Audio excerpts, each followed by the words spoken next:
சற்று முன் கிடைக்கப்பெற்ற மிக மிக முக்கியமான செய்தி ஒன்று வெளியாகி உள்ளது. டாஸ்மாக் முறைகேடு வழக்கில் செந்தில் பாலாஜி முதலாவது குற்றவாளி என்று அமலாக்கத்துறை அதிகாரிகள் சரியான சான்றுகளுடன் நீதிமன்றத்தில் கொடுத்துள்ளது. இதற்கு முன்னால் தமிழக அரசு வழக்கறிஞர் செந்தில் பாலாஜி தான் குற்றவாளி என்பதற்கு ஆதாரங்கள் இருக்கிறதா, எதை வைத்து தமிழக தலைமை டாஸ்மாக் அலுவலகத்தில் நீங்கள் ரைடு நடத்தினீர்கள் என்று நீதிமன்றத்தில் கேள்விகளை கூறியிருந்தார்கள். இது ஸ்டாலின் அவர்கள் வடமாநிலங்களில் இருந்து வழக்கறிஞரை விலைக்கு வாங்கி வரவழைத்து தமிழகத்தில் நீதிபதியிடம் விவாதங்களை ஏற்படுத்தும் விதமாகவும் அமலாக்கத்துறை அதிகாரிகளிடம் இருந்து தப்பித்துக் கொள்வதற்காக ஸ்டாலின் அவர்கள் போட்ட இந்த திட்டம் என்பது மிகப்பெரிய அளவில் சமூக வலைதளங்களில் வைரலாக பரவியது. உதாரணத்திற்கு தமிழ் மொழியை தவிர பிற மொழிகளை கற்றுக்கொள்ள மாட்டோம் என்று கூறுகிறார்கள். ஆனால் திமுகவிற்கு ஏதேனும் ஒரு பாதிப்பு என்றால் நேரடியாக வடமாநிலத்திற்கு சென்று சிறப்பான வழக்கறிஞர்களை எதற்காக விலை கொடுத்து வாங்கி வருகிறார்கள்? தமிழகத்தில் சிறப்பான வழக்கறிஞர்கள் இல்லையா? ஏன் உங்களது கட்சியில் இருக்கக்கூடிய வழக்கறிஞர்கள் உங்களுக்கு சாதகமாக பேச மாட்டார்களா என்ற பல்வேறு கேள்விகளும் சமூக வலைதளங்களில் வைரலாக பரவி வருகிறது. இது ஒரு பக்கம் மறுபக்கம் செந்தில் பாலாஜி அவர்கள்தான் குற்றவாளி.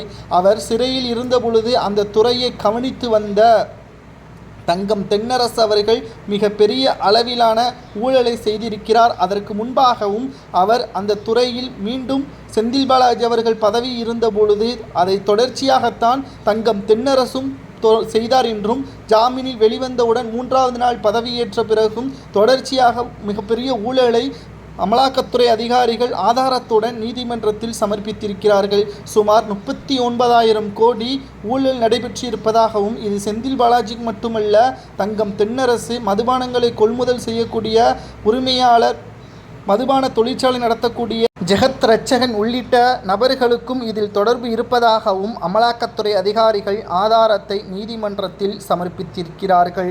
ஒட்டுமொத்தமாக திராவிட முன்னேற்றக் கழகத்தை கூண்டோடு அழிப்பதற்கு அமலாக்கத்துறை எடுத்த மிகப்பெரிய ஒரு ஆயுதம்தான் இந்த மதுபானம் கொள்முதல் ஊழல் வழக்கில் மிகப்பெரிய அளவிலான சிக்கலை தற்பொழுது செந்தில் பாலாஜி மூலமாக திமுக கடந்த 4 ஆண்டுகளில் செய்த மிகப்பெரிய தவறு 5வது ஆண்டு இறுதியில் சிறைக்கு செல்லக்கூடிய சூழலை ஏற்படுத்திவிட்டது. வடமாநிலத்திலிருந்து சிறப்பான வழக்கறிஞர்களை வரவழைத்தாலும் தவறு செய்தால் அதற்கான தண்டனையே பெற்றுத்தானே ஆக வேண்டும் என்பதற்கேற்பதான் தற்பொழுது அமலாக்கத்துறை வழக்கறிஞர் கபில் சிபில் அவர்கள் நீதிமன்றத்தில் கூறியுள்ளார். இதை பற்றி உங்களது கருத்துக்களையும், ஒருவேளை செந்தில் பாலாஜிக்கும் அவரை சார்ந்த குற்றம் செய்த நபர்களுக்கும் அதிகபட்ச தண்டனை வழங்க வேண்டும் என்றால் என்ன தண்டனை வழங்கலாம் என்பதை கூறுங்கள்.